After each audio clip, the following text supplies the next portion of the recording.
Welcome to the Big Motor Small Blade podcast. I'm Seth Dolby, joined here by, of course, by Buddy Pulley, and at some point, we'll be joined probably by Chuck, aka Chase, aka Briscoe. Yeah, that's all we can say about that one. Yeah. So, Buddy, we watched a race that happened in NASCAR all time. I'm not even going to ask you. We watched 1 1/10 of a race. That's really true. It felt much longer than, well, did it? No, it did not feel much longer than the Coca-Cola 600 that one time, but it was longer than this Coca-Cola. Oh, no, it wasn't. It was not. It was not. No, it was not. It was pretty close. Yeah. No, it wasn't. How long in miles was the Coca-Cola 600? 373? So, no, it was longer, but I meant in laps. But anyway, besides the point. This is very true. Yes. We don't math very well. I'm not going to ask you what you think about this race because we're going to get there. And we all have opinions. That's why we have a podcast, is because we have opinions. Yes, it's very true. So let's start with a topic that's near and dear. Hang on. I want to talk about Nashville, man. Can we? It's a great fucking track. Before we get into all the negative, that's with this race. Okay. I do want to say Nashville's a cool ass city, and I'm really glad that we raced there. I can't wait to go back for IndyCar. Never again for NASCAR, as long as it's at this date. I am going. We're probably going next year. Not probably not you and I. But Chuck and I. But yeah, Nashville's fun. You had fun in Nashville when we went. I did, but I don't want to go for this date because you can't bring water in. That's true. That's very true. Yeah, it's very dumb. Yeah, it's very dumb. Like, I can deal with it. Unless there's a huge rain delay and Buddy is the hero of the day and goes out and gets fucking coolers from the car that you weren't supposed to bring in and walks right back into the track. And Seth can get really fucking hammered. Yeah, and Buddy, then we can go to Waffle House and he can apply butter to his waffles with his finger. Buddy had those fucking hard Mountain Dews that weekend. And they were terrible. They were awful. Not good, but they were terrible. After waiting around all day for that fucking race to start or to get going again, that shit started going down. Did you go down. to a bachelor party the night before? Bachelor party without the bachelor who was already married, but yeah, it was a weird weekend. So yeah, anyway, I guess if we're doing this story, so that weekend, my brother got married. Okay. So Saturday, I'm the best man at the wedding on Saturday, which I'm not best man material, but here and now I was. And then his groomsmen after the fact at the wedding, like 15 feet away from my parents, go, "Hey, we're going to the strip club. You want to come?" And I said, "Okay, sure. I have a flight at 5 a.m., but fuck it. Let's go to the strip club." So did that. That was interesting. That's a Big Motor Small Blade After Dark episode, I guess. Yeah, that is. Anyway, left there about 2:00 a.m. and straight to the airport. I went back to my house only because it was on the way, and grabbed my bags and left. Meanwhile, got into. Hang on. Meanwhile, I'm in Nashville with my dear old mother. Walking through, we're hanging out on the rooftop of Tootsie's because obviously she's a Daniel Suarez fan. I was a Kevin Harvick fan at the time, but I love Daniel. Daniel fan now. But we are in Tootsie's listening to a cover band sing Sweet Caroline. It was one of the most one of the biggest feelings of community I've ever had is this whole fucking bar fucking singing Sweet Caroline. The guy's reaching out, I'm grabbing his hand. It's like a whole thing. That guy, top 5 white people in the world. That guy right there. And then my dear old mother, that she was wearing Miss Tootsie's herself, wearing a Tootsie's Racing t-shirt. And they led her through. We were trying to get to the rooftop, and they led her through the bar and said, "Excuse me, Miss Tootsie's is coming through." And they led my dear old mother up to the rooftop, and we were having a nice mother-son moment, watching Nashville happen in front of our eyes. Meanwhile, Seth's getting a lap dance from some fucking whoever the fuck. A fucking balloon seat in Greensboro, North Carolina. Yeah, being a DGen for sure. So yeah, there was that. I left RDU at like 5 a.m. and got into Nashville like, what was it, 10 o'clock? No, it was earlier than that. It was earlier. It was like I had to wake up at 7 something to come and get your ass. We drove back. Seth has no sleep, and then we go and sit in the oddest race that we've ever sat in our entire lives. Yeah. So the funny thing to me is I did all this, spend all this money, in a flight ticket to get out there for one day, not the whole weekend, one day. And to ride back in a car. And 5 o'clock, the race starts, and about 5:45, I start nodding off. At this point, I'd been up for 36, 33 hours, maybe. Yeah, I just started nodding off. And at that point, no, right before that, I think the rain started. The rain started or lightning happened. Either way, yeah. I was able to fully reset after the rain delay. And by reset, I mean I got some alcohol in me. Also got really cold. It was actually quite cold that night, if I remember correctly. After the rain. No, it was not. It was not at all. Never mind. I'm thinking of Darlington in 2019. Yeah. Anyway, yeah, that was our Nashville trip. Then we watched Chase Elliott win, which was unfortunate. That sucked. I'm hoping to have a better experience in September. I promise you, Chase Elliott won't win. See, you've already made it better. It's already better. Yeah. So okay. Yeah, and that story ended with Seth in the middle of a Lebanon, Tennessee Waffle House applying syrup and butter with his finger to his waffle. And syrup I videotaped it. I think it was a little bit of both.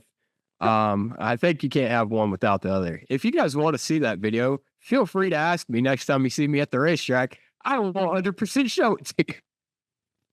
Okay. All right. I think I have seen this video, but it's been a long time. Yeah. So now to the news that's near and dear to my life. Yes. To real life. Real life. So Hailie Deegan's finally gotten pulled out of her Xfinity car. At least for one race, which the amount of people who asked if she would need a playoff waiver, which of course she would, which she won't get. She won't need one. She won't need it. But this is near and dear to me solely because this should have happened a long time ago. She's been absolutely dreadful in the Xfinity series. And I know it's just, it's not what we need. She needs to be, this isn't her series. She just needs to move up to Cup and that'll take care of the problem. Clearly, because this has been the argument for a long time now. This was the argument in trucks, which I hate to break it to you guys, is the most liked Cup. We see guys move from the trucks to the Cup all the time. Who knew? Who thought putting her in a car that required more driver talent wasn't going to go very well? And you could say, oh, no, that car is just not very good. That car wasn't that bad last year. Pretty good. Not even close. It was a solid car last year. Yeah. I'm sure Logano will put it a solid 9th because that's Joey Logano. It's what he is. It put a damper on my day hearing that Joey Logano was going to be in the Xfinity race. It's okay. Chicago. He'll run 8th all day and then win in the 30-second overtime. Fuck. All right. All right. I didn't mean to put that on you, but yeah. I mean, Hailie Deegan. I don't know. I think it. Is this pretty much it for Hailie Deegan? Do you think it probably should be? Yeah. Well, I'm not asking if it should be. I'm asking if you think it actually is. No. Does she actually sell a lot of merch anymore? Because I don't I see don't it. know, man. I don't know. Like, I I don't don't pay see attention. Haley Deegan merch at the racetrack. Look, man, I mean, yeah, part of me is like, and this isn't even for her. I heard somewhere someone mentioned this. I don't even remember if it was about Haley Deegan or about somebody else, but I share the same sentiment. Why get in a mid-level Xfinity car to run the full season? Why not just scrape your money together, run 5 races in a JGR car, and see if you're worth the fuck? I mean, well, hang on. It doesn't necessarily mean you're worth the fuck, because Ryan Previous did it, impressed the world, and then has run like dog shit in Cup. So maybe that's not the best plan of attack, but at least you can put your name out there and put some sort of worth behind you. And I don't really think she's done that with this opportunity. And that's all I have to say about that. All right. Yeah, I mean, that's pretty much all I had to say about it too. I just wanted to let it be known that this needed to happen, and bad. we need to pull the plug on the Haley Deegan experiment at this point. It actually took me until like right now, I hadn't thought about how long this experiment has gone on. It's been a lot longer than I thought it had, but not just in the Xfinity series, obviously in the Cup series and whatever, but Cup series, truck series. They're all fucking stupid nowadays. They all blend together. So anyway, speaking of Cup series, what do we want to start from the end? Let's start easy. Let's Oh, talk about Carson Hocevar and Harrison This Burton. is easy. Okay. Much easier than the rest of it. It's softball. All right. This is a softball. This is a fucking changeup. Okay. Well, changeups are kind of hard. Anyway, it's a reversion. A what? That's not a word. It's Nor is it a pitch. Yeah. All right.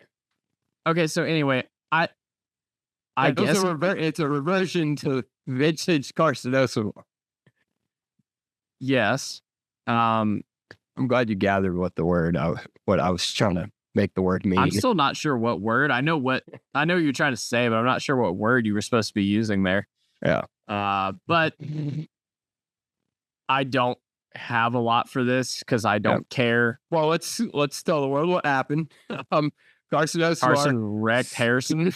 Won Harrison Burton out under caution. A right hook, even if you will. A right hook, even if you will. I, for one, was very much for this. I think Carson should win a medal. I think he should be knighted after this, because Harrison Burton, I still remember that shit you did at Phoenix. So I, for one, see no issue with this. I see some issue with it, but also don't care that much. Yeah. Obviously, it's Carson. He has a history of doing shit like this.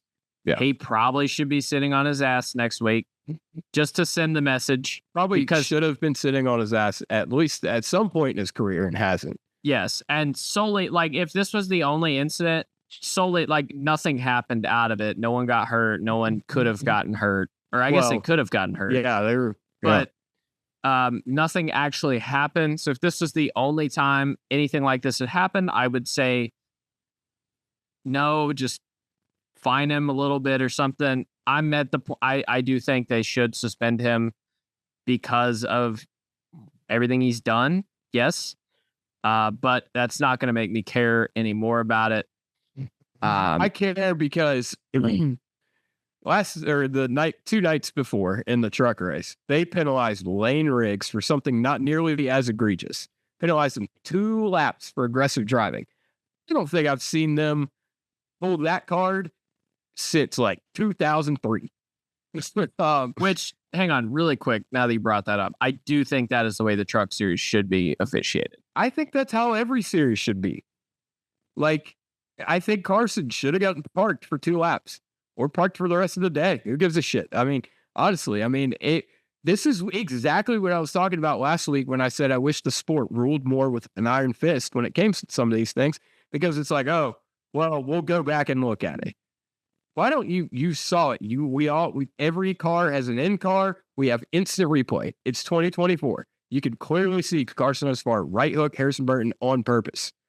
Like, it's not, we don't need to like decipher through all the SMT data to figure it out. Analyze them in the moment. Get it over and done with.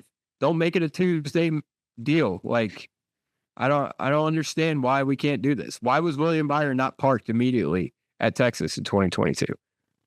Like, is Carson Osbar gonna get penalized for this and then be acquitted of all crimes when there's a Chevy executive on the appeals board like William Byron was? I don't know. But we could eliminate this whole process if we just fucking penalize the dude in the moment. And I don't understand why we don't do that. Why we literally did it 2 nights before for something less egregious, and then we don't do it here. And for the NASCAR died with Dale crowd, this is some shit that they would have done back in the day. Yes. Dale Earnhardt. I remember, I think it was a 600. He was penalized like 5 laps for aggressive driving. Like 100%. Yep. Yeah. All right. Boys Have At It is one of the top 5 worst things we've ever done as a sporting league. Well, it's the way it's been taken and the way it's been like this from the beginning. Guys maybe didn't take it quite as far, but it's always been this way. I mean, it's been like this from the beginning of Boys Have At It. But when they said Boys Have At It, Carl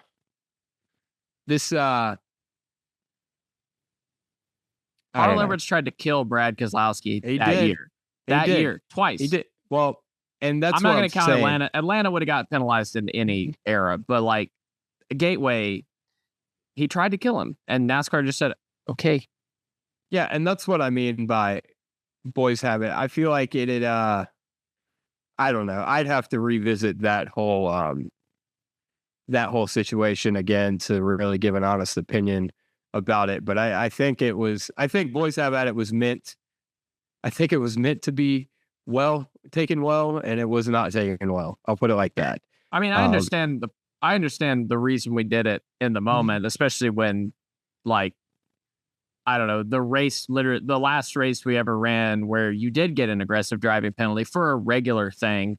Juan Pablo Montoya tried to pay back Tony Stewart at Homestead and got parked for 2 laps or some shit. Yeah.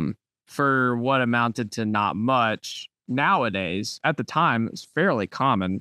Yeah. I don't think we need to go back that far. Yeah. There's somewhere in the middle we need to be. Find a happy medium. Yeah. That's where I'm at with it. Yeah. Okay. So the fun part's out of the way. Do we want to talk about? Yeah, no, we have to talk about the first thing. So I'm going to break it up in half because there's two parts to this that I really want to get into. Yeah. The first one is that Kyle Larson again does something astronomically stupid in a cup race. Yes. This is a fairly common occurrence. Let's let him know what he did. Well, okay, so the reasons for it we will kind of get into here in a moment because, like I said, I wanted to break this up. Let's set up the situation here. Kyle Larson on the last overtime restart, because of prior events that we'll discuss in a few, decided that it was in his best interest to go down into turn 1 on the first overtime restart and attempt to shove Denny Hamlin out of the way. He missed and crashed the ever-living fuck out of Ross Chastain and about 5 or 10 other cars in the process. So that's why we are calling Kyle Larson the dumbest, greatest race car driver in the world. Yes. Fortunately, he hadn't done something this dumb in a while. So he'd been getting better. This kind of threw all that out the window, and he kind of just looked like a complete moron again. And I don't really have a defense for it. Like, I get what he was trying to do. if he'd have done what he actually tried to do, I could defend that. I could totally defend that. I can't defend fucking it up so bad that you cost 6 cars at least. Yeah, I groaned out loud when that happened. Like, my entire reaction was, Jesus Christ, Kyle. Are you serious? I took to Twitter and called for Kyle Larson to get the same treatment Noah Gragson got at Kansas 2023. He deserved to get punched straight in the fucking mouth by Ross Chastain and probably several other people. It is something that I was very vocal about in 2022 with the same two drivers. The same two drivers, not Kyle Larson, Ross Chastain and Denny Hamlin, when they had their feud going on. And Denny played chicken with Ross at Pocono. And as we know, Ross drives like a chicken with his head cut off. So they decided to have their grab ass match off turn 1 at Pocono and wrecked Kevin Harvick in the process, which ultimately costed Kevin Harvick a win in that race because of obviously Denny and Kyle were penalized, and Harvick would have been the beneficiary of that had that not happened. You say that like if that didn't happen, that Ross wouldn't have won the race. That doesn't go with my narrative. Anyway, that's besides the point. The point is, I get it. You got to handle business. It is an eat or be eaten world out here in the Cup Series right now. 100%. You got to race people. We say it all the time with Joey Logano. You got to race him like he races you. And Kyle's got to give it back to Denny because he's been on the losing end of this battle pretty much every fucking time. But you can't do it in front of the entire field and wreck 5 cars in the process. That is a giant middle finger to the rest of the competition. It's a great way to get the rest of the field pissed off at you and to have everybody else in the field race you dick you around just like Denny Hamlin does every week. So I don't know. It's inexcusable. You are literally the greatest race car driver in the fucking world. But you're also the dumbest motherfucker at times. I don't understand. I don't know, man. I don't know. It's just astronomically stupid. Pisses me off to no end. As much as I don't like Denny Hamlin sometimes, as much as I like Denny Hamlin sometimes, like as much as I love Kyle and don't love Kyle, none of that matters. This was just pure hard, this was just This stupidity. That's what this was. I'm at a loss for words, clearly. Let's break down why this happened. Okay. Yeah. Let's do we want to break it all the way down, or do we just... Fuck it. Let's go. I don't want to break it all the way down. All right, well, I'll break it all the way down. Okay. Kyle Larson's finished second to Denny Hamlin how many fucking times? A lot. I don't want to... We don't know the number. It's a lot. Yeah. All right? They have a rivalry. Let's call it what it is. Let's call it what it is. Just as what I just said, it's good for the sport if handled correctly. I'll put it like that. We saw last week another instance of Denny Hamlin running Kyle like a douchebag. It's a common theme with Kyle Larson where he gets run like a dick and he does nothing about it. And that's why he had to tell Tyler Mon to shut the fuck up last week. Tyler Mon was 100% right in what he said. It's because you let it happen. That's why this happens to Kyle Larson. And I'm sorry. What Denny Hamlin's doing, Denny Hamlin knows he's got just as fast a car as Kyle Larson. And Denny Hamlin also knows he doesn't have the fucking talent that Kyle Larson has. No one does. The entire field knows that. The entire sport knows that. Kyle Larson is the most talented driver probably in the world right now. Denny Hamlin is exploiting the fact that Kyle's just going to let him get dicked around. I mean, he's making up for the fact that he's not as talented as Kyle Larson by just dicking him around. That's it. That's literally what's happening in front of our eyes. And I'm sorry. Fucking Denny, go for it, Denny. I mean, if he's not going to do anything about it and you got to beat him somehow, I mean, and if he continues to do things like this, where he gets in the situation where he has to defend himself and he can't defend himself at all without doing something astronomically fucking waiver, then I go for it. Like, I'm team Denny in this right now. Okay. So I'm obviously not team Denny. Clearly, yeah. Yeah. I listened to just enough Actions Detrimental to get a little gaslit. Just a little gaslit. Oh, yeah. I mean, that's what Denny does. Holy shit. Hang on. Yeah. Just enough to piss me off. Okay. And dude, this is awesome. this is great content it was for our show. just enough to piss me off. Obviously, again, this is why we started with the Kyle Larson part. No excuse. Totally fucked up. Can't happen. Cannot happen. But I'm disappointed you didn't wear a Kyle Larson shirt today. Or hat today, so we could see it more. But yeah. I'm really I think mad all I the didn't, shit in the back. I think all I'm the mad stuff I didn't have my Denny Hamlin koozie on hand. Yeah. Anyway, I am wearing a Kyle Larson shirt. But okay. Let's break it down. I guess. Let's start actually, here's where we're really gonna start. You have the floor, my friend. Here's where we're gonna start. All right. August 11th, I think, 2022. Whatever day Kevin Harvick won his last race. That's where we're going to start. Because I think this was the stage 2 restart or the restart right after, somewhere in stage 2. Ross Chastain is leading this race. Kyle Larson's lined up on the outside, second place.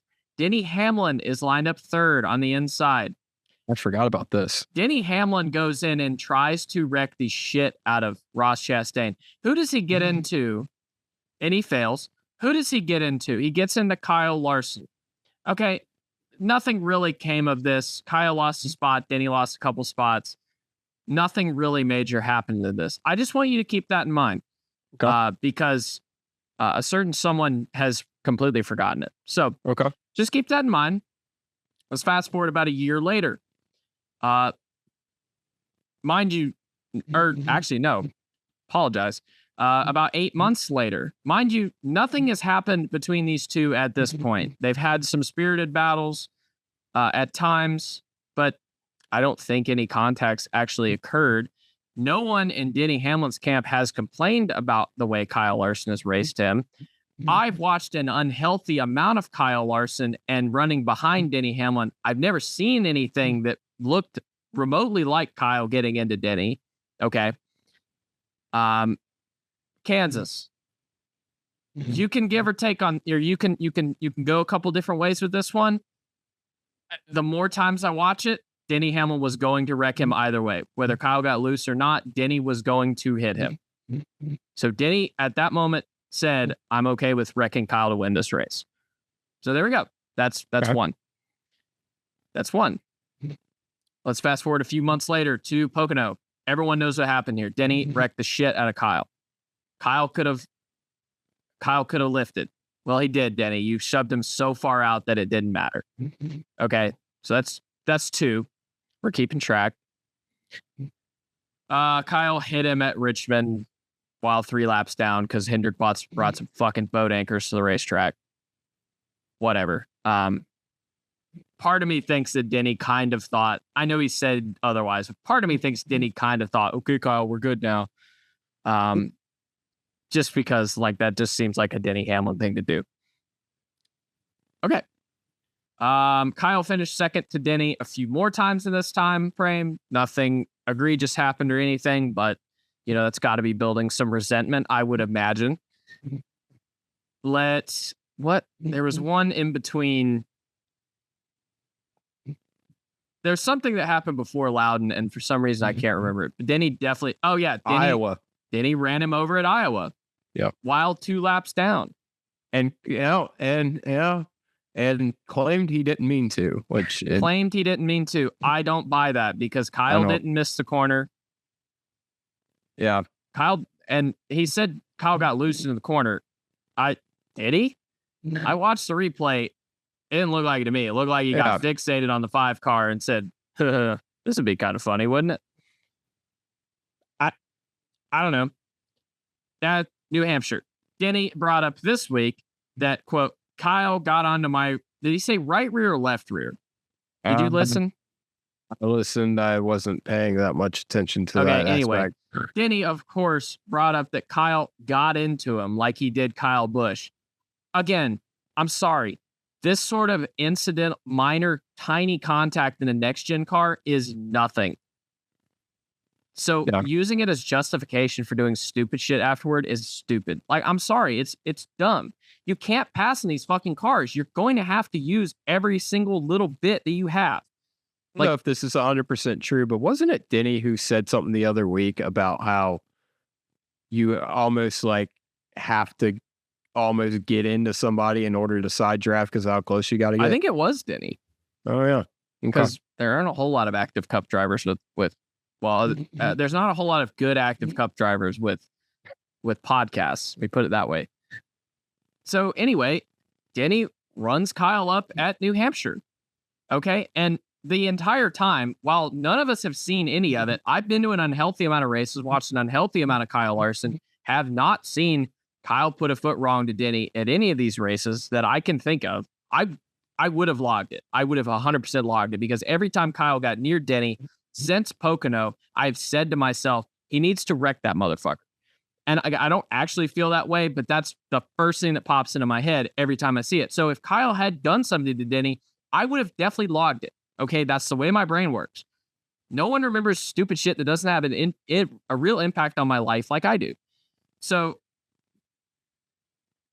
okay, so I've listed several options here. No one has come forth. I've never once heard Denny actually say an actual event that happened that Kyle did to him.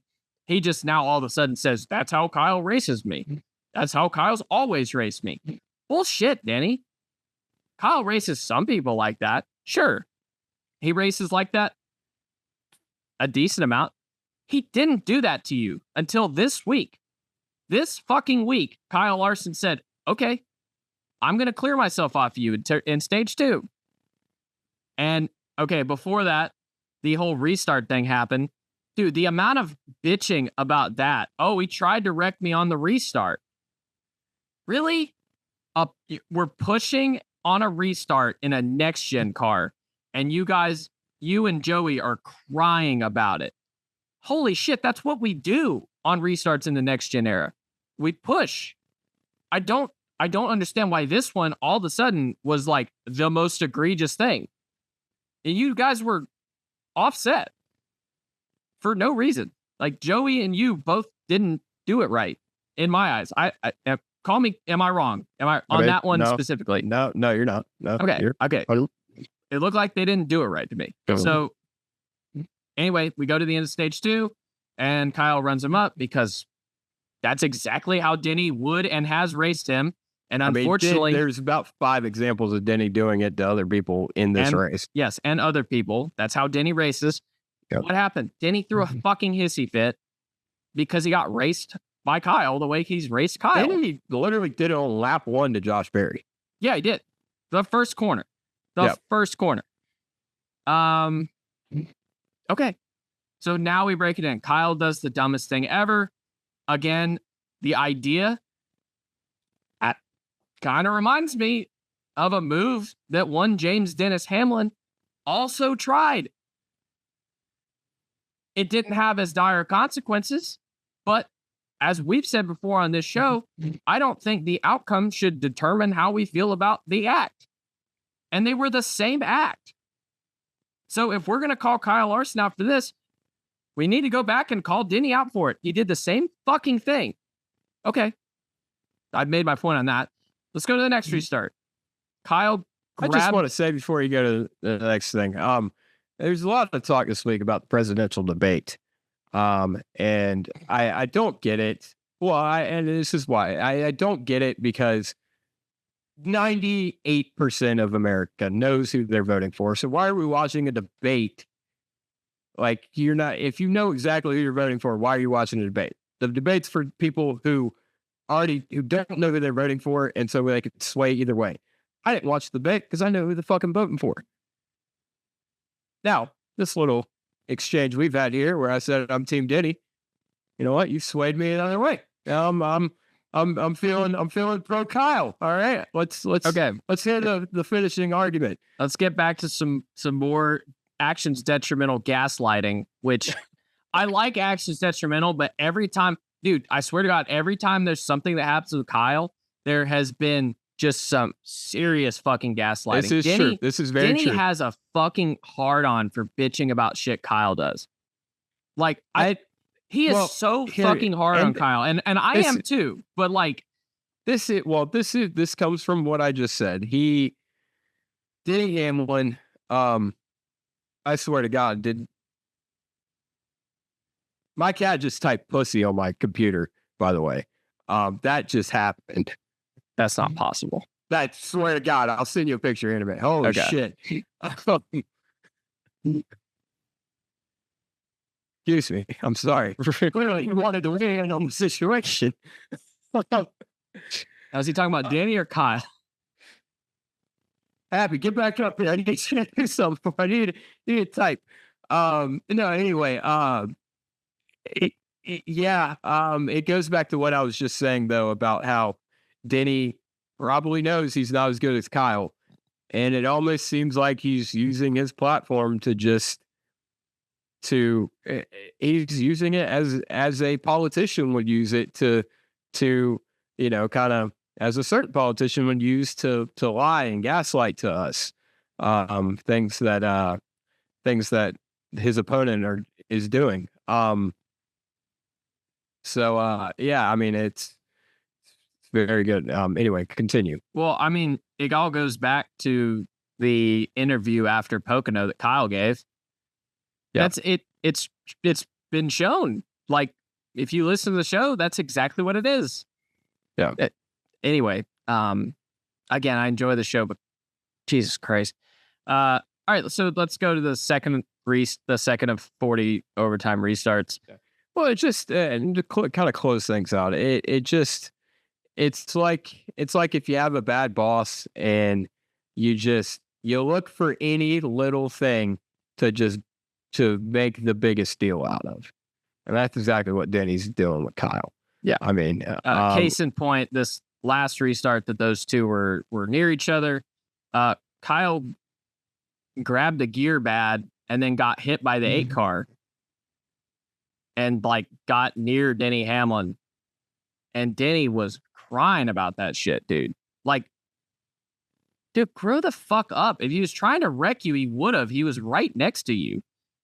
Yeah. Like, I don't like, you can try and gaslight me on him trying to wreck you. That's fine.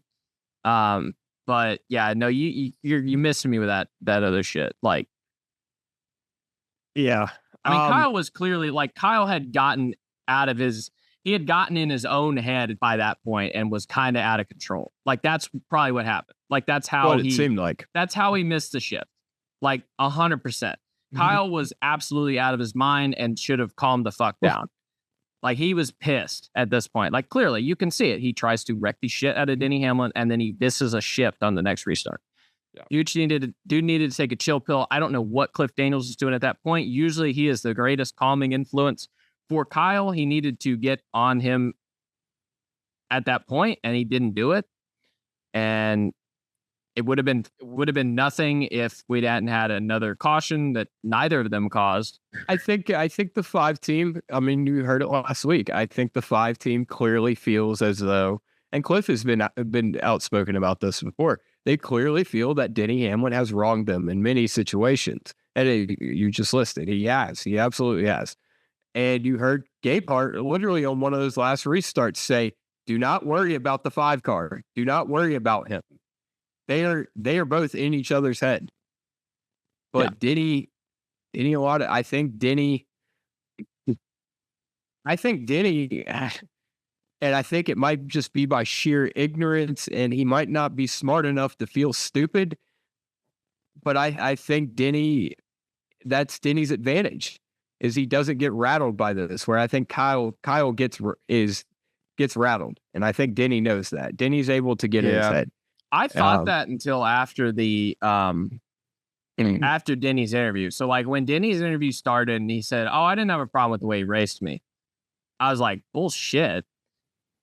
And then he started talking about the other incidents, and he started sounding kind of like a loon, a little bit to me. Like he sounded like a crazy person. He's like, and then he tried to wreck me and got Ross, and then he tried to wreck me again the next restart, and then blah blah blah blah blah, and then well, I mean, look, man, like I said, you got to take peanuts and make apple trees out of them. Like, I mean, that's what he's trying to do right now. I mean, I've never heard that metaphor, but he's trying to I just made it up. He's trying to sell this Kyle Larson deal. I think it's a presidential debate in front of our eyes. He's trying to sell us some bullshit. Kyle Larson is trying to just defend himself at all costs. And he in turn is doing very very egregious and not kosher things. So, yep. So, not in closing, I'm not happy with Kyle. I'm a whole lot more upset with Denny Hamlin. And considering I'm not in the field, I'm totally fine with letting that be known. I don't care. Denny Hamlin lives rent-free in my head until Kyle can beat him head to head, because apparently that hasn't fucking happened yet. Dude, I'm team everybody, man. This is great for the sport. This is great. No, seriously, it's great for the sport. It's not great that Kyle Larson did something incredibly stupid and wrecked out the field, but it is great if they can race each other with a little bit of lack of respect. Maybe not total lack of respect, a little bit lack of respect. It's just it's what makes this sport great. And God knows, I hope they bring that tire that they tested at Watkins Glen to Phoenix, and I hope that it has tons of fall off. And I hope we can go to Phoenix and see a great race, and Kyle and Denny can race the shit out of each other, and we get to sit back and enjoy it. That's what I'm hoping for. I would enjoy approximately 0% of that. That's fine. Unless Kyle just completely cleaned his ass out. That's fine. That's your opinion. That's why we have a podcast to share those. I just mean because they're in the freaking championship 4, I'm not going to be enjoying any of that. I'm going to be I'm going to be. It's going to be great. I'm going to need you to be sitting directly next to me during this. You will not hear from me that week. Moving on. That way. Moving on. Let's go ahead and talk about one of the other big things, the more controversial things, I guess, is that in the melee of the Kyle Larson bonsai attempt, Kyle Busch proceeds to lose like 20 spots because he couldn't maintain pace car speed or field speed, whatever they call it. Maintain a reasonable pace is, I believe, what the rule book says. A reasonable pace. Okay. I think that's the loose interpretation of the terminology. Yeah. So he didn't do that. No. Clearly. Can't confirm. He did not do that. He did not do that, even kind of a little bit. And proceeded to restart in 4th. Yep. No. No, simply no. If Kevin Harvick wasn't leading the 2022 if Kevin Harvick was not leading the 2022 Coke Zero 400, Coke Zero Sugar 400, I don't give a fuck. Either way, when the humongous crash happened in Turn 1 at Daytona in 2022 because of the rain, Kevin Harvick maintained a reasonable pace and kept on trucking through the middle of the fucking crash. Kept on trucking, never lost control of his car. They crashed on his front bumper, and he just kept on rolling through. and he came out the leader, was the leader when the caution came out, but they gave it to Austin Dillon and said Kevin Harvick was in the crash. But yet, here we are 2 years later, and Kyle Busch wasn't in the crash. I believe the same exact thing happened. They all crashed in front of Kyle. It wasn't the same thing because Kyle did not maintain a reasonable pace because they were crashing in front of him, and he had cars crashing on his nose. That being Ross Chastain, he was in the wall. And we give him his spot back, but Kevin Harvick wasn't the leader in 2022 at Daytona. And NASCAR knows this. They fucking know this. I've talked to a couple of different people that say, yeah, the only reason that race got restarted is because we didn't. That way there wouldn't be a debate on who won the race. Like, it is stupid. It is so stupid. Like, we don't have to do this. Just put him in the back. Is this more or less egregious than when they completely fucked up the running order at the Chicago street race last year? Or is it more egregious than when they fucked up the running order at Darlington in the spring last year when everybody wrecked? Yeah, that also did happen. I mean, it's just... Well, okay, hang on. To be fair then. You got to pick a side of the fucking fence. Well, to be fair then, so that's in the last 2 seasons, that's 3 times where they've aired on this side, which is wrong, but it's consistent. So, obviously, 2022... There's a clear example of when they did it. Yes, but in the most recent examples that we have, they have done it this way. I mean, and to be fair, those all come off the heels of the Kevin Harvick incident where they deemed that wasn't the case. Maybe they reviewed it and changed their mind and just forgot to tell everybody. But this actually might kind of be consistent now that I think about it. I think Darlington just fucked up. I guess. But, I mean, look. Because Darlington was kind of a very similar situation to Daytona. That was, yeah. And Kevin Harvick benefited from that. Yes, he did. So, doesn't fit my narrative, I think honestly, honest to God, I think NASCAR quietly changed their mind on this issue, decided not to publicize it, and just started calling it this way because that's the 3rd time we've seen it. They came out and said essentially like it was in the vein of safety that they gave Kyle his spot back because Kyle slowed down to avoid the wreck, and didn't want to, whatever the fuck. You could put that together. Again, which, sure, but like, it's as long as it stays consistent, wrong. I'm okay with this.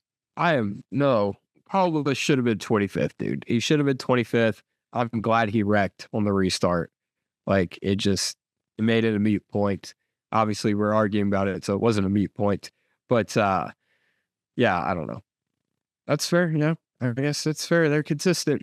Give them that. All right. Yep.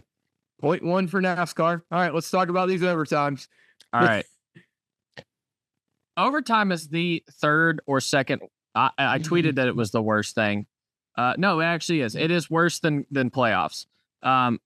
Overtime is the dumbest thing that NASCAR does. Hard stop. In general, the dumbest thing.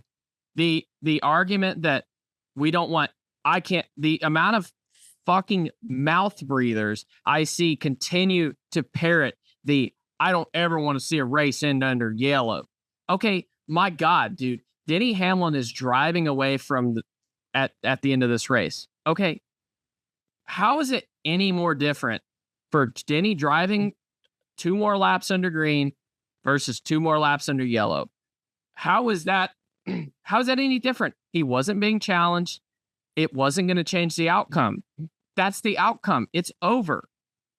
I don't understand this. So because you don't ever want to see a race end under caution, even though that's, by the way, imagine living in a world where Dale Earnhardt has 0 Daytona 500s because the caution came out with 2 to go and we added 47 overtimes. Is jacked up on meth and wrecks the whole field on the restart. Imagine that fucking world, because that's the world Kyle Busch fans live in right now. And like, they deserve it. Well, whatever. That's not really the point. I don't really give a fuck if Dale Earnhardt won the 500 either. Like, he's mid as fuck, but like, I don't really care. The point is that like, you don't it's so dumb. And it's the same argument I had with Bob Pockris and in Martinsville after the Richmond thing is I'm like, hey, Denny jumped the restart, right? And he's like, yeah, but like NASCAR wants to give the leader an advantage. And I was like, since when, Bob? Since when have we given a fuck about giving the leader the advantage? We get rid of his gap. We extend the race. We line third up right fucking behind him. And you only have this little box to go in, which that day was optional. But I said that exact thing to him at that race. I said, how is it more boring to watch Martin Truex Jr. lead by 4 seconds for 2 laps than to watch him ride under caution? And then we can all go home. How is that more boring? I, for the life of me, don't understand that. I have been consistent on this argument, and I understand yours. I'm not team chaos. I'm team compromise. I think 1 overtime. We get 1 attempt. We get 1 attempt at a green, white, checkered. All right, so I'm going to pull, just for argument's sake, I'm going to pull something that Twitter mouth breathers like to bring up all the time is, well, someone's going to game the overtime attempt. What do you say to that? Someone's going to what? The overtime attempt? They're going to game the overtime attempt. Kevin Harvick it. I don't know what you're talking about. You don't know what Harvicking a restart means? Not familiar. No.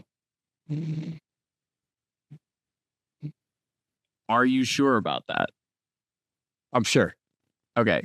So let's just say was not definitely. Let's say that I don't know what instance you're talking about, and I definitely wasn't there watching it happen. Okay. So for the uninitiated, or just for hypothetical,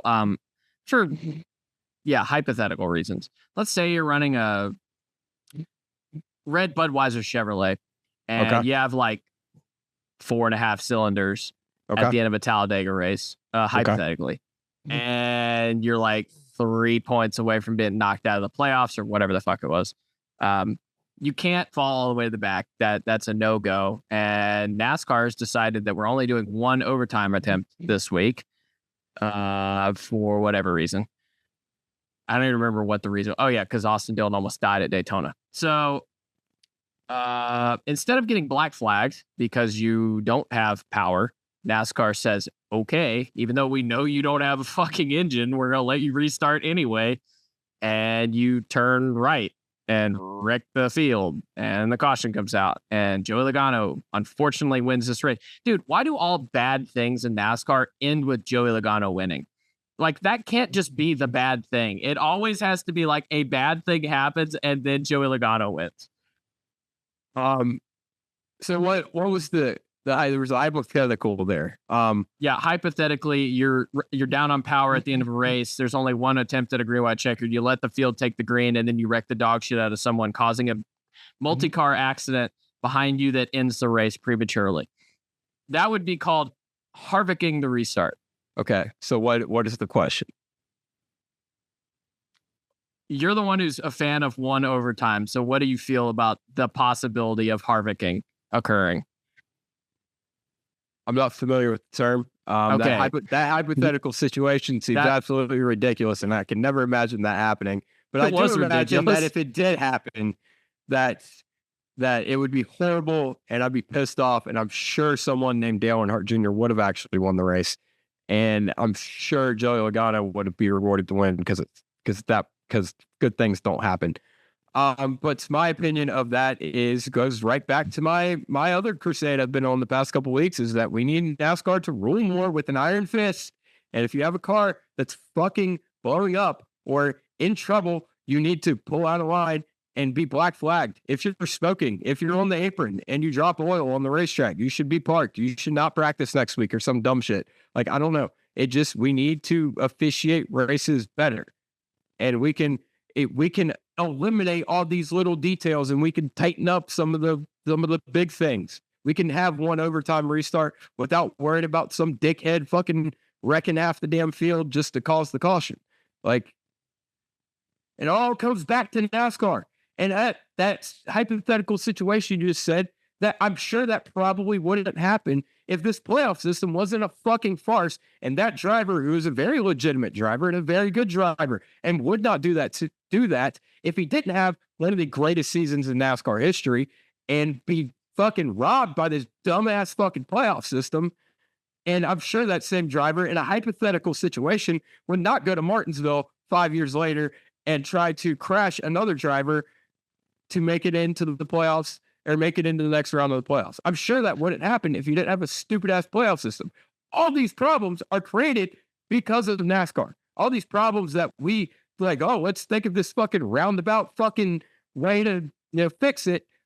All of these problems are created by the huge dumb problems that NASCAR, puts in place. So, my opinion is, if we would just we would figure out how to officiate a fucking race, then we could do one overtime attempt and be done with it and be fine. And we could satisfy some people and piss off some people and satisfy those people and piss off these other people. Like, it's fine. On God. I mean, dude. I do love how you created a whole bunch of fucking lore for a random scenario that I made up. But, but I figured, it's good podcasting, really. I mean, we got to be able to create these situations out of thin air without having any actual situations to go on.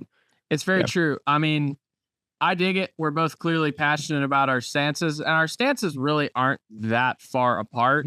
Essentially, I think it's the fine details, but ultimately, we don't want to see this ever again. Exactly. We don't. This was fucking stupid. This was really dumb. How many overtime attempts did we do at Coda? Was it only 3? I think it was 3. Okay, 3. I think, dude, even okay, and this is dumb. But this is extremely dumb. But I'm going to say it. I'm just going to put it out there. Single file restarts for overtime. Yeah. I mean, why should a restart at the end of the race be different than every other restart? I don't know. I'm just throwing that out there. Just throw it out there. Or this is addressing another issue of the cautions are way too fucking long. You go back to the previous restart if there's another overtime.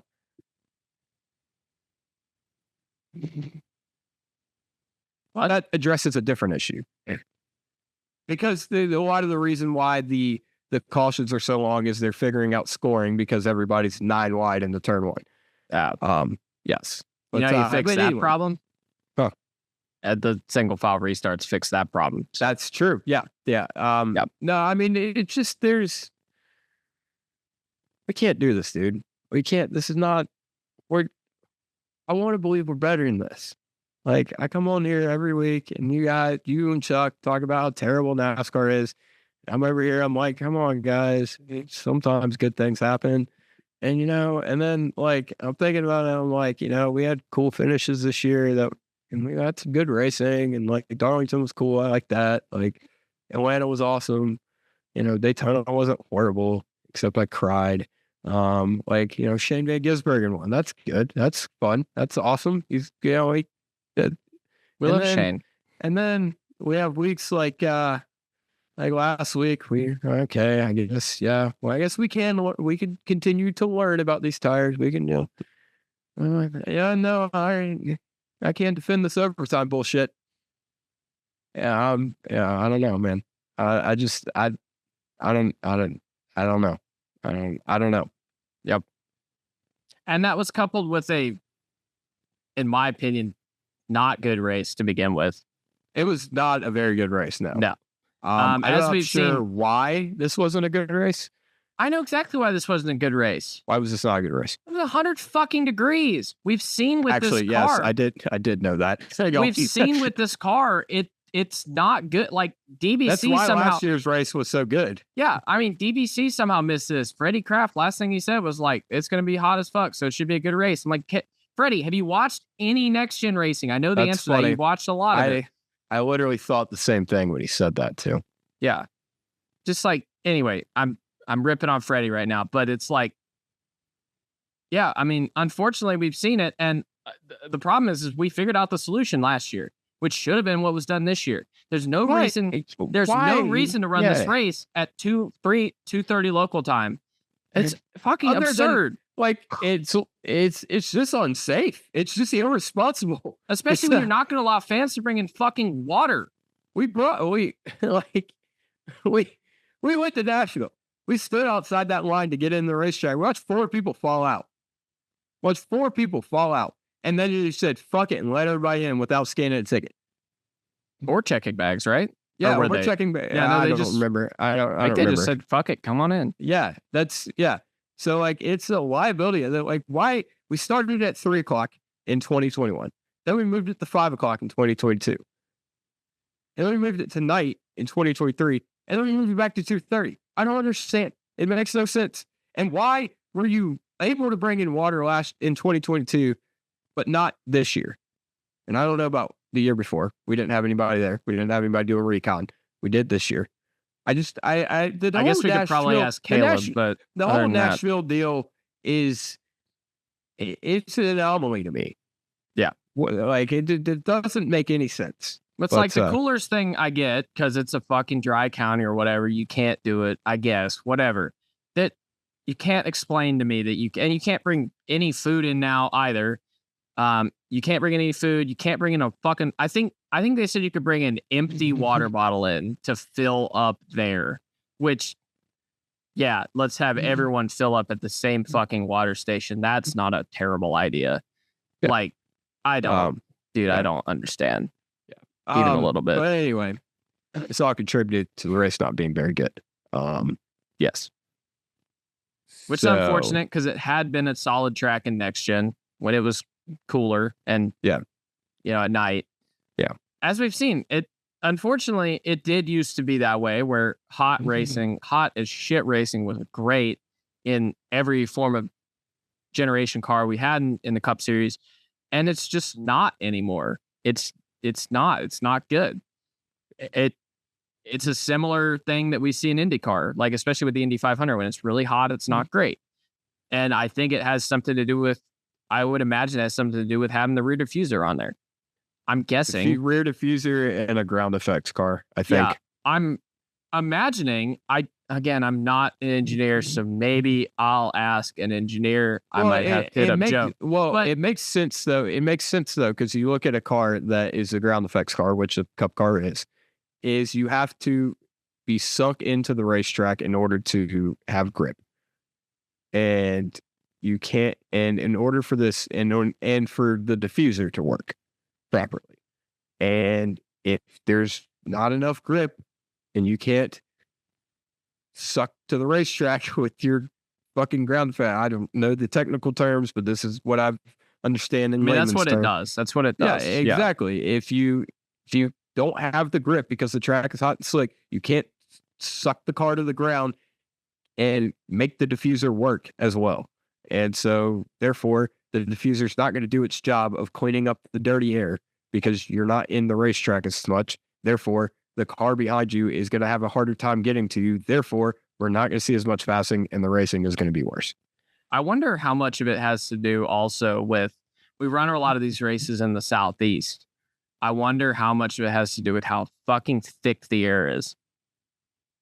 That also, yeah. We run in a lot of places that are humid as hell. That's where I have to ask Joe. Yeah, or an aerodynamicist or or a ground effectologist. I feel like that falls under aerodynamicist. Probably. Aerodynamicnactyl. I don't know about that one. But anyway. Yeah. So yeah, I guess that's pretty much it. Joey Logano won. Oh yeah. He ran 111 laps on his fuel tank. 110. Which I mean, honestly, slow pays off. Yeah, he being slower than dog fuck does pay off. I also caution laps help, I mean, and yeah. for sure. I mean, if you look at it, really, there's not a big, sizable-ish conspiracy about this. If you really look at it, it's not a it's not. conspiracy. It adds up. It makes Yeah. sense. Like, it just little by little, he was able to save enough gas and was just not using as much gas, being where he was in the pack at 14th. And it's a So Ford motor, and they're just flat out not as bad. fast. Like, yeah. Well, I mean, it adds up because, like, I think that's probably a large reason why they've been so good on short tracks, because it's so much about momentum these days, and they just flat don't have as much horsepower. So you're going to keep up a lot more momentum. Yeah. And the same principle, but in the fuel mileage side, applied for this. Yeah. It, I don't know. Just all that for Joey Logano win. Yeah, it was really, I mean, the race was already disappointing from a fundamental level. And then, yeah, Joey won. And it was just like, Joey Logano is a 20th place driver with no, he's a 14th place driver. Get it right. Oh, I'm sorry. He's a 14th place driver with all the luck in the world. Yeah. I wish I could have lucked into 2 cup titles. Like, Would have been cool. nice. Yeah. Anyway, I think that's all we had. Dane Smith Pretty almost much. won this race. That would have been crazy. Yeah, he really did almost win this race. I didn't realize how close he got. Corey LaJoy. Yeah, I'm much more glad that Joey Logano won this race than Corey LaJoy, though. I'm going to be completely honest. And let me tell you a little funny story before we head off, do our accolades and head off there to maybe lighten up the mood a little bit. I had Chili's I went out with a friend of mine and we had Chili's during the rain delay. And I, enjoyed my margarita because when in Rome, you do Rome things. I don't know. You do as the Romans do. Yes. And I put on my Instagram story that, I was having a margarita and that Corey LaJoy still sucks.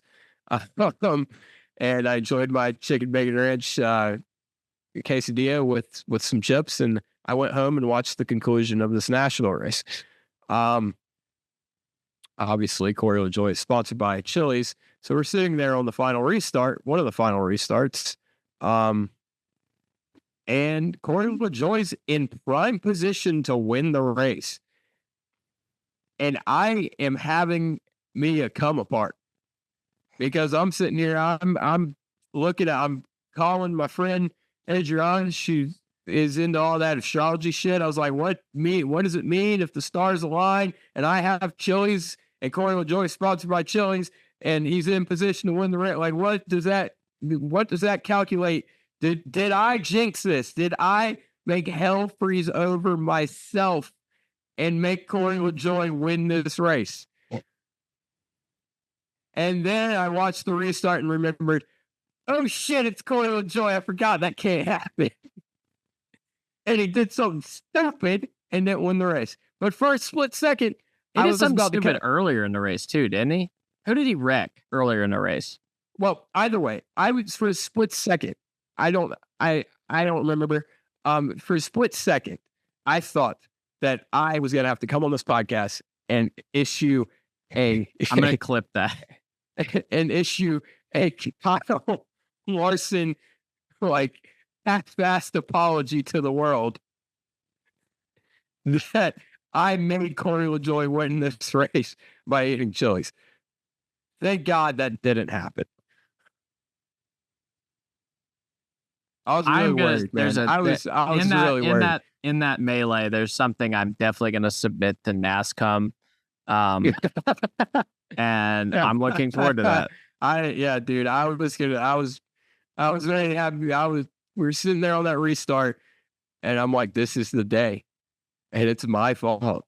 Dude, here's the thing. So to pivot off of about to have me a come apart, dude. To pivot off what you've been ranting about here for a moment. no one has exposed themselves for being a terrible race car driver in the past 2 weeks more than Corey LaJoy. And it has in fact put a smile on my face. Very funny. Yeah. So kudos to Corey on that one. It's almost sundress worthy. Why do only drivers who gaslight the shit out of us and themselves have podcasts? I don't know if you noticed or not, but people got to be kind of full of themselves to have a podcast. Wait a minute. Wait, hang on. Hey, I think you. Oh, except wait, I like the Wait. teardown. Wait, we have podcasts. Does that Aren't mean we full of ourselves? Does that mean we're full of ourselves? Is that what that means? Pretty sure. I mean, I'm pretty sure I am. I don't know about you. Are you? What about Chuck? Is he Chuck? Chuck is definitely full of himself. Chuck is very much full. Okay. All right. Chuck seems like the kind of guy that would start a Twitter account for his mustache.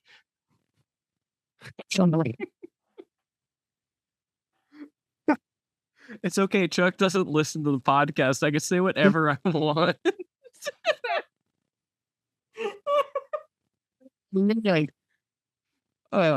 I only listen to the podcast because I'm on it. Yeah, I listen because you're on it. So anyway, all right, so we've discussed the podcasting problem in NASCAR. To the accolades. Hooray. I was gonna write something else down for sundress. I don't have anything. Like I got nothing. Zane Smith. Yeah, Zane Smith. There we go. Sure. Zane Good Smith, job. sundress. Yeah. You're still on fraud watch, my guy. He was a half a car length from last in points to not last in points. He was about to qualify for the playoffs while being 34th in points, which, totally wouldn't have exposed this. He was last. Well, he's 34th now. Oh, okay. I guess. Yeah. Yes. Coming in. Yes. Yes. Okay. Zane Smith, sundress. Yes. Yep. So anyway, my dumbasses, got Kyle Larson, Denny Hamlin. They're both dumbasses. I'm gonna, in this instance, I'm just gonna single out the short one. That's fair. Yeah. Most of the time, that's how that happens. Yeah. Also Chuck, because you're not Chase Briscoe. That's a good point. That's a good point. The next time you think Joe Gibbs is calling you, it's probably me or Buddy. You should pick up. Yeah, and I promise you, neither one of us are Joe Gibbs or Christopher Bell. Luckily, yeah. Oh, no, I'd be okay with being Christopher Bell. Yeah, I mean, I'd be okay with that one. Yeah, he looks a whole lot younger than I do, for being a whole lot older than I am. Isn't he like a year older than you? You could have just left that. Like, you didn't have to point. You didn't have to say that. Someone said this weekend that I was much older than my brother, and I was like, "Wait the fuck, hold up." My brother is much older than his brother. Yeah, I'm like, no, I'm not that much older than my brother. Thank you. Yeah, Buddy's brother is a lot older. Anyway, so picks. I won by picking Justin Haley. Fucking dude, let me tell you. Kyle came in clutch there for me and wrecked Ross Chastain. Well, and ran out of gas in front of Chuck's pick. Yeah, that's true. Chuck picked Kyle Busch and I picked Ross Chastain. I mean, maybe I did pay Kyle Larson to do it. I don't know. I'm sitting there. I'm like, holy shit! I'm about to win this whole shebang here. Then Denny passed Ross, and I was like, I'm still gonna win. That's pretty cool. And then I don't know. Austin said, where was Austin Cindric? Like, what position was he in? 74th. I hope Bill Gregson's ass is squishy enough to, justify him playing grab ass with it there on the back stretch of Nashville. Yeah. But, and then I lost the picks thanks to Kyle Larson. And then Kyle Larson was like, I'm going to do it again. You want to see me do it again? Yeah. Okay. Yeah. So anyway, I'm going with Shane Van Gisbergen. Fuck, damn it. God fucking shit. You know what? You know what? Round 2, bitches. Round 2. He might have lost to him last year. I might have said in the aura of the city of Chicago. He's going with Justin Haley. It's the 3-time supercar champion versus a guy who married a girl with the same name as his last name. It's a rematch. And Justin Haley, against all my intuition and all my want to and all my fandom, will get Shane Van Gisbergen next week in the Chicago street race. He will win. Justin Haley will win the Chicago street race next week. You are willing to piss off all of our subscribers for 3 points. 5 if he wins. Yeah, but he's not. So he almost did what? It took this alien from fucking New Zealand to come out of bumfuck nowhere and lower his testicles. Alien is, of course, a derogatory term for immigrants. Oh, I did not mean it in that way. I just meant he was not. He was just from out of this. What I meant was he was out of this world. Is what I was. I'm just trying to make you look bad. You're a dick. I'm aware. But it did take, like, wildest of circumstances for Justin Haley not to win this race last year. It also took the wildest of circumstances for Justin Haley to almost win that race. This doesn't fit my narrative. Well, you need to get your narrative in line with reality. No, I would like to give you know what? I'm changing my sundress. My sundress is Peter Strada. Here's why. Well, I mean, we could do that every week. Here's why. Peter, he asked me a question the other day, and I'm gonna propose it to all of our listeners. He said, "Who would win at a foot race, a kangaroo or Shane Van Gisbergen?" And I then informed him that there are no kangaroos in Australia. To which he then said, or no kangaroos in New Zealand, sorry. To which Peter replied, "Shut up, buddy. That doesn't fit my narrative." And right there, that's how I do. I've made it. The answer to the question is, of course, Shane Van Gisbergen, because the kangaroo would not know what the fuck a race is. I'm so mad. So mad I didn't propose that question on the rundown from Down Under. But anyway, if you're listening to this, who would win at a foot race, Shane Van Gisbergen or a kangaroo? I'm going with Seth's answer.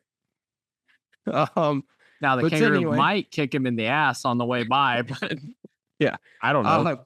But anyway, if you're going to be in Chicago this weekend, I will also be in Chicago this weekend. So feel free to message me on Instagram at the Buddy Bully. It's below my face right now. The handle is. And hit me up. And I would love to see some of you guys in Chicago. Okay. That's been the show. That has been the show. He's been Buddy. I've been Seth. And specifically, Joey Logano, you go fuck yourself. Agreed.